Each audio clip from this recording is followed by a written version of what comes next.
அனைவருக்கும் வணக்கம். Welcome to lotus NEET biology Tamil YouTube channel. நம்மளுடைய யூடியூப் சேனலில் இன்னிலிருந்து ரெகுலராக பார்த்தீங்கன்னாக்கா பிஜிடிஆர்பி சைக்காலஜி அண்ட் ஜேகேக்காக பார்த்தீங்கன்னாக்கா தமிழ் மீடியமில் இருக்கக்கூடிய வினா விடைகள் அதுதான் பார்த்தீங்கன்னா பார்க்க போகிறோம். அது மட்டும் இல்லாமல் நம்முடைய யூடியூப் சேனலில் பார்த்தீங்கன்னாக்கா டெஸ்ட் பேட்ச் ஃப்ரீ டெஸ்ட் பேட்சும் போட்டுட்ருக்கோம். அதில் பார்த்தீங்கன்னாக்கா 2 வீக்ஸ் முடிஞ்சிருக்கு. அதுக்கான வீடியோஸ் ப்ளேலிஸ்ட்டில் இருக்குது. அந்த லிங்க்கு டிஸ்கிரிப்ஷனில் கொடுக்குறேன், பார்க்காதவங்க பார்த்துக்குங்க. அது மட்டும் இல்லாமல் 3rd வீக் பார்த்தீங்கன்னாக்கா விரைவில் பார்த்தீங்கன்னாக்கா அதுக்கான சிலபஸ் பார்த்தீங்கன்னாக்கா அப்லோட் பண்ணுவேன். யூடியூப் வாட்ஸ்அப் குரூப் ஒன்று ஆரம்பிச்சிருக்கேன் இந்த சைக்காலஜி அண்ட் ஜிகேக்காக. அதில் யாராவது ஜாயின் பண்ணாமல் இருந்தால் அதோடைய லிங்க்கும் டிஸ்கிரிப்ஷனில் கொடுக்குறேன், ஜாயின் பண்ணிங்க. இன்றைக்கி கொஷின்குள்ளே போகலாம். வீடியோ பார்க்குறதுக்கு முன்னாடி நான் போடுற வீடியோ பிடிச்சிருந்தால் மறக்காமல் சேனலை சப்ஸ்கிரைப் பண்ணுங்கள். ஃபஸ்ட்டு கொஷின், நுண்ணறிவு சோதனை 16 வயதில் முழுமை அடைவதாக கூறியவர்கள் யார்?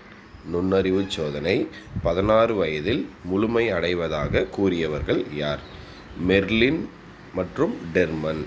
மெர்லின் மற்றும் டெர்மன். இரண்டாவது கொஷின், நுண்ணறிவு தொகுதி சோதனையை செய்தவர். நுண்ணறிவு தொகுதி சோதனையை செய்தவர் ஆடிஸ். நுண்ணறிவு தொகுதி சோதனையை செய்தவர் ஆடிஸ். தேர்டு கொஷின், மனத்திறன் தொகுதி சோதனையை வெளியிட்டவர். மனத்திறன் தொகுதி சோதனையை வெளியிட்டவர் டெர்மன். மனத்திறன் தொகுதி சோதனையை வெளியிட்டவர் டெர்மன். நான்காவது கொஷின், சைமன் நுண்ணறிவு அளவுகோலை இங்கிலாந்தில் மொழிபெயர்த்து வெளியிட்டவர். சைமன் நுண்ணறிவு அளவுகோலை இங்கிலாந்தில் மொழிபெயர்த்து வெளியிட்டவர் சிரில் பர்ட். சைமன் நுண்ணறிவு அளவுகோலை இங்கிலாந்தில் மொழிபெயர்த்து வெளியிட்டவர் சிரில் பர்ட். அஞ்சாவது கொஷின், நுண்ணறிவு ஈவு வாய்ப்பாடு. நுண்ணறிவு ஈவு வாய்ப்பாடு. மனவயது பை காலவயது இன்ட்டு 100. மனவயது பை காலவயது இன்ட்டு 100. சைமன் நுண்ணறிவு அளவுகோலை வெளியிட்டவர். சைமன் நுண்ணறிவு அளவுகோலை வெளியிட்டவர் பினே. சைமன் நுண்ணறிவு அளவுகோலை வெளியிட்டவர் பினே, ஆல்பர்ட் பினே அப்படின்னு சொல்லுவோம். அடுத்தது, சைமன் நுண்ணறிவு அளவுகோல் எந்த ஆண்டு வெளியிடப்பட்டது? சைமன் நுண்ணறிவு அளவுகோல் எந்த ஆண்டு வெளியிடப்பட்டது? 1911.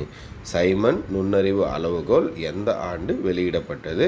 1911. அடுத்தது கொஷின் நம்பர் 8. 1966 நுண்ணறிவு கட்டமைப்பு என்ற கோட்பாட்டை வெளியிட்டவர். 1966 நுண்ணறிவு கட்டமைப்பு என்ற கோட்பாட்டை வெளியிட்டவர் கில்பர்ட். 1966 நுண்ணறிவு கட்டமைப்பு என்ற கோட்பாட்டை வெளியிட்டவர் கில்பர்ட். 9வது கொஷின், நுண்ணறிவை வளரும் மரத்திற்கு ஒப்பிட்டவர்கள். நுண்ணறிவை வளரும் மரத்திற்கு ஒப்பிட்டவர்கள் சிரில் பர்ட் மற்றும் வெர்னன். சிரில் பர்ட் மற்றும் வெர்னன். அடுத்து கொஷின் நம்பர் 10. ஒருவன் எந்த அளவிற்கு கடினமான செயலை செய்கிறானோ அந்த அளவிற்கு நுண்ணறிவு பெற்றிருப்பான் என்று கூறியவர் சாம்டிபோர்ட். ஒருவன் எந்த அளவுக்கு கடினமான செயலை செய்கிறானோ அந்த அளவிற்கு நுண்ணறிவு பெற்றிருப்பான் என்று கூறியவர் சாம்டிபோர்ட். நம்பர் 11. 1944 ஆண்டு நுண்ணறிவு அளவுகோலை வெளியிட்டவர். 1944 ஆண்டு நுண்ணறிவு அளவுகோலை வெளியிட்டவர் வெக்ஸ்லர். அடுத்து 12வது கொஷின், நுண்ணறிவு ஈவு என்ற ஒற்றை மதிப்பினை கொண்டு நுண்ணறிவை அளவிட முடியும் என்று கூறியவர். நுண்ணறிவு ஈவு என்ற ஒற்றை மதிப்பினை கொண்டு நுண்ணறிவை அளவிட முடியும் என்று கூறியவர் ஆல்பர்ட் பினே. அடுத்து கொஷின் நம்பர் 13. இரட்டை காரணி கோட்பாட்டை கூறியவர் ஸ்பியர்மேன். இரட்டை காரணி கோட்பாட்டை கூறியவர் ஸ்பியர்மேன். 14வது, குழு காரணி கொள்கையை கூறியவர். குழு காரணி கொள்கையை கூறியவர் தஸ்டைன். அடுத்து 15வது, நுண்ணறிவு வளர்ச்சி கோட்பாட்டை உருவாக்கியவர் H.E. கேரட். நுண்ணறிவு வளர்ச்சி கோட்பாட்டை உருவாக்கியவர் H.E. கேரட். அடுத்து கொஷின் நம்பர் 16. உள பகுப்பு கோட்பாட்டின் தந்தை. உள பகுப்பு கோட்பாட்டின் தந்தை சிக்மண்ட் ஃப்ராய்ட். உள பகுப்பு கோட்பாட்டின் தந்தை சிக்மண்ட் ஃப்ராய்ட். 17வது, கற்பவரின் ஒரு செயலை பாராட்டி பரிசு தந்தால் அவர் அச்செயலை திரும்ப செய்வார் என்று கூறியவர் ஸ்கின்னர். கற்பவரின் ஒரு செயலை பாராட்டி பரிசு தந்தால் அவர் அச்செயலை திரும்ப செய்வார் என்று கூறியவர் ஸ்கின்னர். 18வது, ஹார்வர்ட் பல்கலைக்கழகத்தில் மனத்திட்பங்கள் என்ற நூலை வெளியிட்டவர் கார்ட்னர். ஹார்வர்ட் பல்கலைக்கழகத்தில் மனத்திட்பங்கள் என்ற நூலை வெளியிட்டவர் கார்ட்னர். கொஷின் நம்பர் 19, பன்முக நுண்ணறிவு கோட்பாட்டை உருவாக்கியவர் கார்ட்னர்.